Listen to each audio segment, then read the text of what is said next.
This is a preview of Fair Park, a triumphalist vision of white supremacy. This presentation is a part of the De-Racialize the Dallas Landscape series,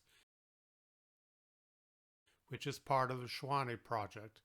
The Cavalcade of Texas was performed twice a day at the 1936 Texas Centennial. To the right is a picture of supposed quote-unquote Indian Sundance.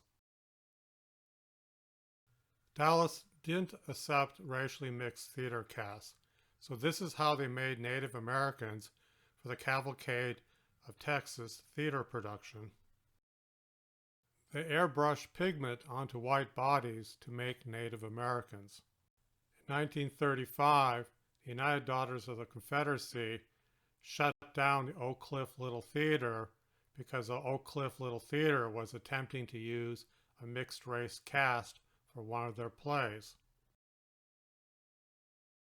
The president of the Texas Division of the United Daughters of the Confederacy triumphantly announces at their state convention the shutdown of the Oak Cliff Little Theater. These are the comments from the address of Mrs. C. C. Cameron on the shutdown of the Oak Cliff Little Theater.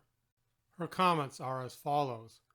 On my returning to Dallas, our daughters were horrified that a Dallas Little Theater had announced the production of a play using a mixed cast of whites and blacks. Joining other patriotic bodies, after some little controversy, we finally convinced the Little Theater that this must be stopped and the production of the play withdrawn. We would encourage in every way a Negro Little Theater as we would a white, but we believed God was wise and had a purpose in mind when He gave us colors and people as well as colors and flowers. And as a group of Southern people, we wish to return to Him His colors as He intended them to be. The Oak Cliff Little Theater account of the racist campaign to shut them down, published in the Dallas Times-Herald, details the tactics that were used. I'll read some extracts from the account.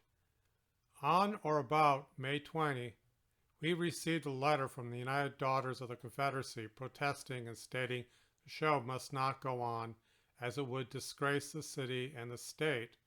The following day, we received a letter from one of the local camps of the United Confederate Veterans, an affiliated organization also protesting the show. Later in the account, they report, on Friday morning, we received a telephone call from the secretary of the Commercial Association stating he was besieged with telephone calls and that something must be done. The following day, we received a telephone call from the Commercial Association denying the use of the building. In the local histories about Dallas Theater, I find the explanations for what happened to the Oak Cliff Little Theater to be either obscure, misleading, or wrong. At some point, I'm going to do a history of the end of the Oak Cliff Little Theater since it represents a very important story about race and theater in Dallas in the early 20th century, but not in this presentation.